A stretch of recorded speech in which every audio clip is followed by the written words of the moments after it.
आमच्या पक्षाचं तर माझ्या नावावरती एकमत झालं होतं। धनगर समाजाचा पहिला खासदार होण्याची जी चर्चा 3.5 लाख, 4 लाख, 4.5 लाख, 5 लाख तुमची उमेदवारीची चर्चा समोर आली की मराठा समाजातून त्याला विरोध होतो। लक्ष्मण हाके हा अपक्ष जरी निवडणुकीला उभा राहिला तरी सुद्धा थेट भेट माझी सन्माननीय उद्धव साहेबांसमोर आदरणीय शरदचंद्रजी पवार यांच्याबरोबर ही चर्चा केलेली आहे। नमस्कार, मी Deepak Darade, for the people न्यूजमध्ये आपलं सर्वांचं स्वागत आहे। मुद्द्यावर बोलू या आपल्या विशेष मुलाखतीच्या कार्यक्रमामध्ये आज आपले प्रमुख पाहुणे आहेत प्राध्यापक लक्ष्मण हाके। आपल्या सर्वांच्या माहितीसाठी सांगतो की हाके हे जे आहेत ते सध्या माढा लोकसभा मतदारसंघातून इच्छुक आहेत। त्यांचं नाव या लोकसभा निवडणुकीच्या दृष्टिकोनातून सध्या चर्चेत आहे महाविकास आघाडीतून, आणि त्या शर्यतीमध्ये त्यांना तिकीट मिळण्याची शक्यता आहे। आणि त्यांना जर तिकीट मिळालं, ते जर निवडून आले तर या महाराष्ट्रातून पहिल्यांदा धनगर समाजाचा खासदार हा लोकसभेमध्ये जाऊ शकतो, अशी ती चर्चा पण आहे, परिस्थिती पण आहे। हाके सर, आपलं मनापासून स्वागत आहे। धन्यवाद। आपण लोकसभा निवडणुकीसाठी इच्छुक आहात आणि आपली चर्चा देखील आहे माढा लोकसभा मतदारसंघातून महाविकास आघाडीकडून। महाविकास आघाडीकडं ते सीट आहे आणि राष्ट्रवादी काँग्रेस शरदचंद्र पवार हा जो पक्ष आहे त्यांच्याकडून आपल्या नावाची चर्चा, ही चर्चा का होते, खरंच आपण इच्छुक आहात का, आणि काय ती सगळी प्रक्रिया आहे, जरा थोडक्यात सांगा।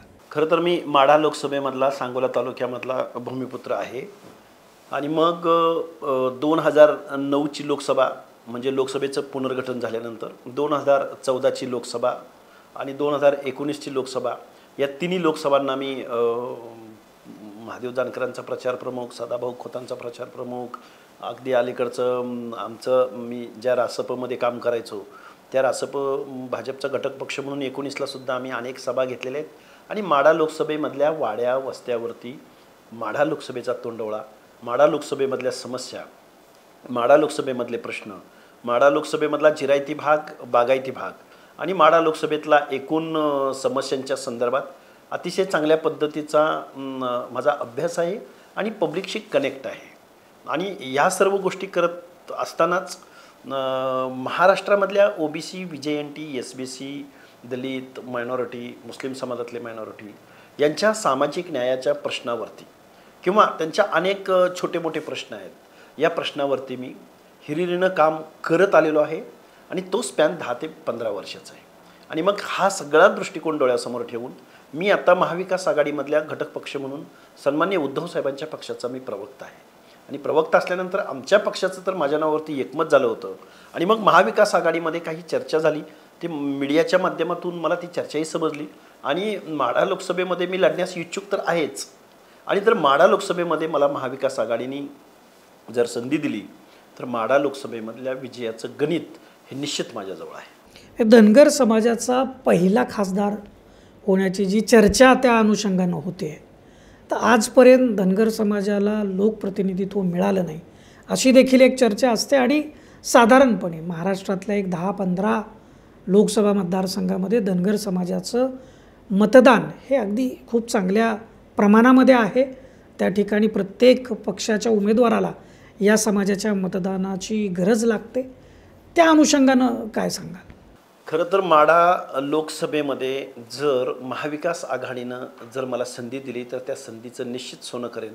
पण माझी उमेदवारी किंवा लक्ष्मण हाके या व्यक्तीची उमेदवारी फक्त माढा लोकसभेपुरती ती मर्यादित असणार नाही, तर त्याचा इन्फ्लुएन्स महाराष्ट्रामधल्या जवळजवळ 15 ते 16 लोकसभावरती डायरेक्ट होऊ शकणार आहे। कारण महाराष्ट्रामध्ये बहुसंख्येनं असणारा धनगर समाज, बहुसंख्येनं असणारा OBC समाज, बहुसंख्येनं असणाऱ्या भटक्या विमुक्त जाती जमाती यांचा आवाज उठवणारा म्हणून चळवळीमधला एक कार्यकर्ता म्हणून OBCनी, भटक्या विमुक्त जाती जमातींनी, दलितांमधल्या अनेक सुशिक्षित वर्गांनी ठरवलेलं आहे की हाके सर तुमच्यासारखा माणूस संसदेमध्ये पाहिजे। आणि मला नक्की विश्वास आहे की माढा लोकसभेमध्ये हा वर्ग माझ्याच पाठीशी राहणार आहे आणि त्याचा परिणाम सांगली असेल, सातारा असेल, हातकणंगले असेल, माढा असेल, बारामती असेल, अगदी धाराशिव असेल, संभाजीनगर असेल, अगदी जालना असेल, परभणी असेल, नगर असेल, शिरूर असेल, मावळ असेल, या सगळ्या भागामध्ये 3 लाख, 3.5 लाख, 4 लाख, 4.5 लाख, 5 लाख, म्हणजे 3 लाखापासून ते 6-6.5 लाखापर्यंत एका लोकसभा कन्सिस्टन्सीमध्ये धनगर समाजाची पॉकेट्स आहेत. आणि मग या पॉकेटचा आजपर्यंत चपकल पद्धतीनं वापर कोणी करून घेतला असेल तर तो भारतीय जनता पार्टीने घेतला आहे. मुळात भारतीय जनता पार्टीचा बेस वोटर जोपर्यंत भारतीय जनता पार्टीला या महाराष्ट्रात जनाधार मिळत नव्हता तोपर्यंत भारतीय जनता पार्टीनं माधव माळी धनगर बंजारे हा कॉन्सेप्ट चपकलपणे राबवला आणि तशी नेतृत्व पुढं आणण्याचा प्रयत्न केला. आणि मग नक्कीच हे सोशल इंजिनिअरिंग डोळ्यासमोर ठेवून भारतीय जनता पार्टीकडचा फक्त माढा लोकसभेचा विचार करायचा म्हटलं तर 4 ते 5 लाख मताचा हा जो क्वांटम आहे, हा जो स्लॅब आहे, हा स्लॅब डायरेक्ट महाविकास आघाडीकडं आपल्या उमेदवारीच्या माध्यमातून सरकू शकतो. आणि त्याचा परिणाम मग मी आत्ता जेवढ्या लोकसभांची नावं घेतली त्या लोकसभांमध्ये डायरेक्ट होऊ शकतो. हे विजयाचं गणित आहे. तुमच्या एकूण सगळ्या भूमिका ज्या आत्ता समोर आलेल्या आहेत त्यामध्ये मराठा आरक्षणाची देखील तुम्ही एक अतिशय परखडपणे विश्लेषण त्या संदर्भामध्ये केलं होतं आणि त्यानंतर बऱ्यापैकी मराठा समाजातून तुमच्याविषयी रोष व्यक्त झाला आणि सध्या पण तुमची उमेदवारीची चर्चा समोर आली की मराठा समाजातून त्याला विरोध होताना दिसतो. त्या संदर्भात काय सांगा? या संदर्भात मी असं म्हणेन, स्वर्गीय यशवंतराव चव्हाणांपासून ते आत्ताच्या आदरणीय शरदचंद्रजी पवारांपर्यंत हे लोकनेते होते. अगदी गोपीनाथ मुंडे साहेब असतील, हे लोकनेते होते. त्यांना महाराष्ट्राचं समाजमन माहीत होतं. महाराष्ट्रामध्ये कुठल्या लोकसभेमध्ये, कुठल्या विधानसभेमध्ये कुठला पत्ता ओपन करायचा याचं इत्थंभूत माहिती असणारे हे नेते होते. आणि महाराष्ट्राचा 12 करोड जनता ज्यावेळी डोळ्यासमोर ठेवली जाते, बघा निवडणुका ह्या सर्वांना बरोबर घेऊन निवडणुका लढल्या जातात. निवडणुका ह्या अनेक सर्व समाजाच्या प्रश्नांवरती लढल्या जातात. आणि लोकसभेची निवडणूक म्हटलं की राष्ट्रीय आंतरराष्ट्रीय पातळीवरती ही निवडणूक लढली जाऊ शकते. आणि मग 12 करोड जनतेचं दायित्व ज्यावेळी आपण डोळ्यासमोर ठेवतो त्यावेळी 50%हून जास्त 50 ते 60% क्वांटम असणाऱ्या ओबीसीच्या मताची फिकीर सत्ताधारी पक्षांना असणारच आहे. आणि जर मराठा समाज मला विरोध करत असेल किंवा त्यांच्या मनामध्ये काही प्रश्न असतील तर ते प्रश्न मी नेहमी मीडियाच्या माध्यमातून महाराष्ट्राच्या पटलावर मांडलेले आहेत. आणि मग ओबीसी, भटके विमुक्त जाती जमाती यांच्या प्रतिनिधित्वाविषयी जर मी अगदी अग्र हक्काने जर मी मांडणी केली असेल तर मला वाटतंय हीच मांडणी शरदचंद्रजी पवारांनी केलेली आहे, हीच मांडणी उद्धव साहेबांनी केलेली आहे, हीच मांडणी वेगवेगळ्या पक्षाची नेतृत्व करताना दिसून येतात. आमचं काय म्हणणं होतं की ओबीसीच्या आरक्षणाला धक्का न लावता मराठा समाजाच्या आरक्षणाचा विचार व्हावा. परंतु अलीकडच्या कालावधीमध्ये या महाराष्ट्रामध्ये, पुरोगामी महाराष्ट्रामध्ये, फुले शाहू आंबेडकरांच्या महाराष्ट्रामध्ये एक सामाजिक दरी निर्माण करण्याचं जे काम झालेलं आहे, ही दरी जर मिटवायची असेल आणि सगळ्यांना बरोबर घेऊन निवडणुकांना सामोरं जायचं असेल तर महाविकास आघाडी निश्चित माझ्यासारख्या कार्यकर्त्याचा विचार करेल. कारण 50-60% लोकांना इग्नोर करून चालणारच नाही. कारण आज लक्ष्मण हाके हा अपक्ष जरी निवडणुकीला उभं राहिला तरी सुद्धा मला ओबीसी, विजयंटी, एसबीसीची भक्कम साथ आहे. मग माढा लोकसभा असो की जालना असो की परभणी असो की धाराशिव असो की सोलापूर असो की बारामती असो की शिरूर असो, निश्चित ओबीसीचा खूप मोठा क्वांटम आहे. ते निश्चित विचार करतील. आणि माझं तर आता महाविकास आघाडीच्या जी काही 42 लोकांची यादी जाहीर झाली त्या यादीमध्ये मी मीडियामधून माझं नाव ऐकलेलं आहे. आणि एकदा तुम्ही नाव डिक्लेअर करून तुम्ही डिक्लेरेशन केलेलं तुम्ही सरप्लस करण्याच्या भानगडीत पडाल तर अगोदरच चिडलेला हा ओबीसी निश्चित वेगळा विचार करू शकतो.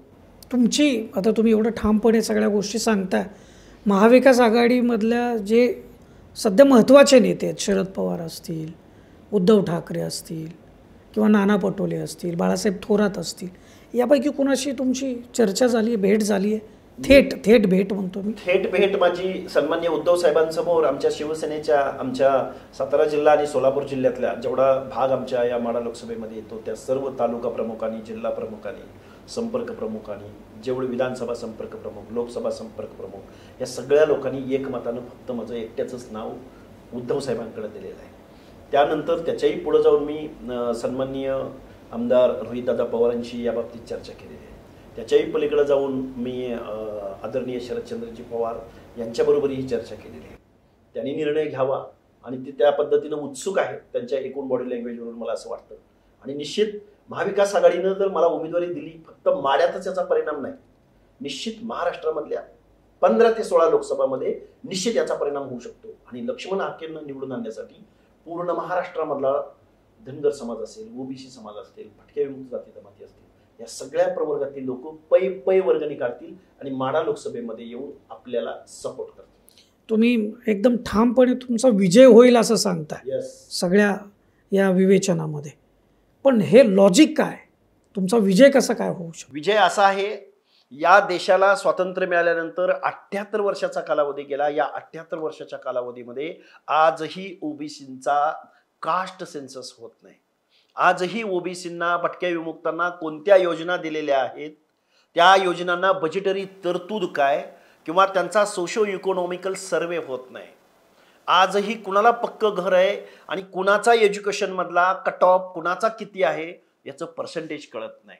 आजही ओबीसी, भटक्या विमुक्त जाती जमाती, दीनदलिताच्या घरामधल्या लेकी बाळींना 10वी 12वीच्या पुढचं शिक्षण घेण्यासाठी अनुकूल वातावरण मिळत नाही.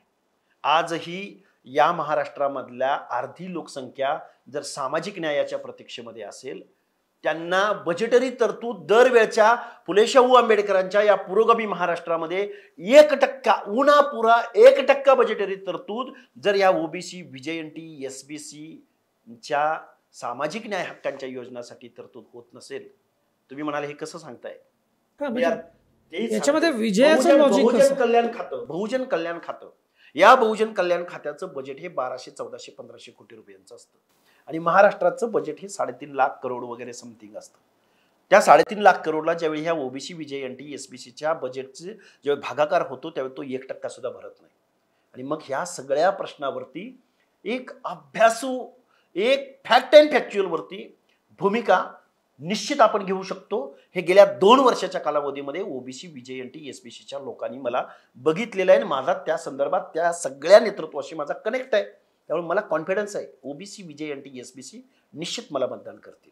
त्याच्यामुळे तुमचा विजय निश्चित विजय. कारण ही अशी आलेली संधी आणि एक चळवळीमधला कार्यकर्ता जर देशाच्या संसदेमध्ये जाणार असेल आणि त्याला सन्माननीय शरदचंद्रजी पवार, जे कोऑपरेटिव्ह सेक्टरमधले, जे महाराष्ट्रामधले वादातीत म्हणण्यापेक्षा महाराष्ट्राचं ज्याला नेतृत्व, ज्याला महाराष्ट्राचा सामाजिक पोत समजलाय, ज्यांना महाराष्ट्राचं नेतृत्व ज्यांनी अनेक वर्ष केलेलं आहे, महाराष्ट्राच्या समाज मनावरती ज्यांचा पगडा आहे, या माणसाने जर, या व्यक्तिमत्वानं जर मला स्पर्श केला, महाविकास आघाडीने उमेदवारी दिली तर निश्चित विजय निश्चित होईल. मी अगोदरच सांगतो, ठामपणे सांगतो. ज्यांच्याविषयी तुम्ही इतक्या आत्मविश्वासानं बोलताय त्या शरद पवारांनी तुमचेच एकेकाळचे नेते जानकर साहेब यांना विनंती केली की तुम्ही महाविकास आघाडीकडून माढ्यामध्ये उभा राहा. त्याच्या संदर्भामध्ये तुम्ही काय सांगा? हे बघा, माननीय महादेवराव जानकरांचा पक्ष, त्यांची विचारधारा आणि त्यांचं राजकारण हे आजपर्यंत सन्माननीय शरदचंद्रजी पवार यांना खलनायक ठरवूनच त्यांनी आजपर्यंत राजकारण उभं राहिलेलं आहे. आणि मग जर शरदचंद्रजी पवार हे महादेव जानकरांना आमंत्रित करत असतील तर एक तर हे 2 ध्रुव आहेत आणि 2 ध्रुव जर एकत्र येणार असतील तर मला वाटतंय जी काही एक लढाई आहे, लढाई या महाराष्ट्राच्या राजकारणातली, त्या लढाईचा एंड झालेला असेल. आणि तो एंड झाल्यानंतर हे या माझ्या माढा लोकसभेमधले लोक असतील किंवा महाराष्ट्रामधला ओबीसी, विजयंती, एसबीसी प्रवर्गातला हे सगळी मंडळी असतील, ते कसं पाहतायत किंवा हे 2 नेते हे कसे एकमेकाला जुळवून घेतायत, सामावून घेतायत, याची उत्सुकता निश्चित लागलेली असेल. आता लोकसभा निवडणूक तर एकदम अगदी तोंडावर आहे. म्हणजे आपल्या महाराष्ट्रामधलीच तिकीट वाटप जरा उशिरा होताना दिसतंय, पण निवडणूक मात्र जवळ आली. आणि लोकसभेचा विचार केला तर मतदारसंघ मोठा असतो, जनसंपर्क वगैरे ह्या सगळ्या गोष्टी फार ताकदीनं त्या ठिकाणी करावं लागतात. तुमची सध्या काय तयारी? माझी तयारी अशी आहे, मी गावची जत्रा आली म्हणून लंगोट लावून मी आखाड्यात उतरलेलो नाही. माझा कनेक्ट, माझं सामाजिक कार्य स्टेट बॅकवर्ड कमिशनच्या माध्यमातून असेल किंवा अनेक आरक्षणांच्या मागण्या, आंदोलनं, रास्ता रोकोंच्या माध्यमातून असेल किंवा कधी कुणावरती अडचण आली, कुणाचा अपघात झाला, सुखदुःखामध्ये सामील होणं असेल, हे मी 2009 सालापासून एक पॅशन म्हणून हे आम्ही चळवळीमध्ये जगत आलो आहे. गाडीत डिझेल आहे की नाही याचा कधी विचार केला नाही, वेळेचा कधी विचार केला नाही, कुठल्या करिअरचा व्यवसायाचा कधी विचार केलेला नाही. 2009 सालापासून माढा लोकसभेमधल्या वाड्यावरती, वस्त्यावरती, समाज मंदिरामध्ये मी मुक्काम केलेले, अनेक लोकांच्या सुखदुःखामध्ये सामील झालेलो आहे. तेव्हा माझी लढाई ही या 8 दिवसाची नसणार आहे. लक्ष्मण हाके हे उमेदवार आहेत एवढा एक फक्त मेसेज गेला तर लक्ष्मण हाके काय म्हणतात, लक्ष्मण हाकेची भूमिका काय, लक्ष्मण हाकेचं शिक्षण काय, लक्ष्मण हाके काय करू शकतात किंवा त्यांचं काय म्हणणं आहे, हे ऑलरेडी 60-70% मी ज्या प्रवर्गाच्या भरोशावर मी तुम्हाला विजयाची भाषा बोलतोय त्या लोकांना सगळ्यांना माहिती आहे. फक्त त्यांना एक सक्षम ऑप्शन द्यायचं आहे आणि बॅलेटमध्ये मला मतदान देण्याचं मी आव्हान करणार आहे. आणि मला ती खात्री आहे. त्यामुळे मला ह्या 8 दिवसाचा विषयच राहणार नाही माझा. मी ऑलरेडी 60-70% लोकांच्या डोक्यापर्यंत, मनापर्यंत पोहोचलेलो आहे. त्यांना संधी द्यायची की मला मतदान करच, मी काम करतोय ते डायरेक्ट म्हणजे योग्य दिशेनं करतोय, चुकीच्या दिशेनं करतोय, हे आता जनतेनं ठरवायचं. दुसरा एक घटक फार महत्त्वाचा आहे. माढा लोकसभा म्हटलं की मोहिते पाटील घराणं ते सध्या भाजपकडून आहे आणि त्या ठिकाणी धैर्यशील मोहिते पाटील हे सुद्धा खूप जोरदार तयारी करतात, इच्छुक आहेत. त्यांना तिकीट मिळेल न मिळेल हा पुढचा विषय आहे. परंतु त्या घटकाला कसं तुम्ही बघता या सगळ्या निवडणुकीच्या ह्याच्या? भारतीय जनता पार्टीच्या सावलीला माझ्या माढा लोकसभेपुरता विचार करायचा झाल्यास सगळे आजी माजी आमदार, सगळे टेंडरवाले, सगळे आजी माजी मंत्री, सगळे आजी माजी सभापती, आजी माजी जिल्हा परिषद सदस्य, म्हणजे जे काही सेकंड फळीतले, थर्ड फळीतले, फर्स्ट फळीतले जेवढे म्हणून लोक आहेत ते भारतीय जनता पार्टीच्या सावलीला गेलेले आहेत. एकतर माढा लोकसभेमध्ये विरोधकामध्ये आणि सत्ताधाऱ्यामध्ये मतामध्ये जास्त फरक नाहीये. दुसरी गोष्ट, तिसरी गोष्ट अशी असेल की एका बाजूला सगळे सत्ताधारी असतील, सगळे पैसेवाले असतील, सगळे गाडी घोडवाले असतील आणि दुसऱ्या बाजूला जनतेने ही निवडणूक खांद्यावरती घेतलेली असेल, मनावरती घेतलेली असेल. कारण मी सदाभाऊ खोतांच्या निवडणुकीचा साक्षी आहे, महादेव जानकरांच्या निवडणुकीचा साक्षी आहे. माझं फक्त मीडियामध्ये नाव आल्यानंतर मला माझे गावोगाव सत्कार होत आहेत, गावोगाव देवांच्या आरत्या होत आहेत. माढा लोकसभेमध्ये या बहुजन वर्गातली देवस्थानं कुठली आहेत तिथं मला बोलवलं जातंय. तिथल्या लोकांना असं वाटतंय हाके सरांनी आमच्याकडे यावं. एका गावात गेलो की त्या गावातली सभा पाहून आजूबाजूच्या 15 गावातल्या लोकांचा आग्रह असतो की तुम्ही आमच्या गावामध्ये या. याच्यापेक्षा प्रेम अजून काय मिळू शकतं त्या जनतेला? शेवटचा प्रश्न विचारतो. माढा लोकसभा मतदारसंघाचं काय विजन असेल तुम्ही जर निवडून आला तर त्या ठिकाणी एक राष्ट्रीय स्तरावर तुम्ही लोकसभेमध्ये काम कराल तर जर विजयी झालात तर माढा लोकसभेसाठी तुमचं विजन काय अगदी थोडक्यात? माढा लोकसभा क्षेत्रामध्ये आजही सरकारी एकही इस्पितळ नाही. इस्पितळासाठी लोकांना पुण्या मुंबई सारख्या ठिकाणी जावं लागतं. एक पहिलं इस्पितळाचं. दुसरी गोष्ट, जिरायती आणि बागायती असे 2 भाग आहेत. तर जिरायती भागामध्ये माझ्या सांगोला तालुका असेल, मान खटाव वगैरे ह्या परिसरामधला जे डाळिंबाचं एक प्रचंड प्रमाणात उत्पादन आहे, जे कॅश क्रॉप म्हणून बघितलं जातं, त्याच्यावरती प्रक्रिया करणारा उद्योग किंवा त्याला ग्रीन हाऊसेस उपलब्ध करून देणं किंवा त्याची कनेक्टिव्हिटी त्या व्यापाऱ्यांना ट्रेडिंगच्या दृष्टिकोनातून, संशोधनाच्या दृष्टिकोनातून, त्या डाळिंबावरती अनेक रोग येतात त्या रोगावरती संशोधन करण्याच्या दृष्टिकोनातून ते एक विजन आपलं असेल. 2 विजन असतील. आणि ज्या पाण्याच्या जेवढ्या म्हणून योजना आहेत त्या गावापर्यंत पोहोचलेल्या आहेत, परंतु त्या शेतकऱ्याच्या शेताच्या बांधापर्यंत त्या पाण्याच्या योजना पोहोचलेल्या नाही. आजही पाणी सुटतं, आवर्तन सुटतं. ते आवर्तन सुटल्यानंतर ओढ्या वगळीनं तलावामध्ये जातं किंवा एखाद्या पाण्याच्या साठप्याच्या ठिकाणी जातं, परंतु ते शेतकऱ्याच्या शेताच्या बांधापर्यंत पोहोचलेलं नाही. आणि पाणी हेड टू टेल किंवा टेल टू हेड, पहिल्यांदा पाणी वाटपाचं सूत्र असं आहे की पहिल्यांदा शेपटीला पाणी गेलं पाहिजे, टेलला पाणी गेलं पाहिजे आणि टेलला पाणी पोहोचल्यानंतर ते हेडपर्यंत आलं पाहिजे. हे जे काही पाणी वाटपाचं जे धोरण आहे, हे धोरण राबवण्यासाठी मला काम करायचं आहे आणि त्यावरती मी काम करू शकतो. आणि त्याच्याही पलीकडे जाऊन दूध उत्पादनामध्ये माझा सोलापूर जिल्हा अग्रेसर आहे.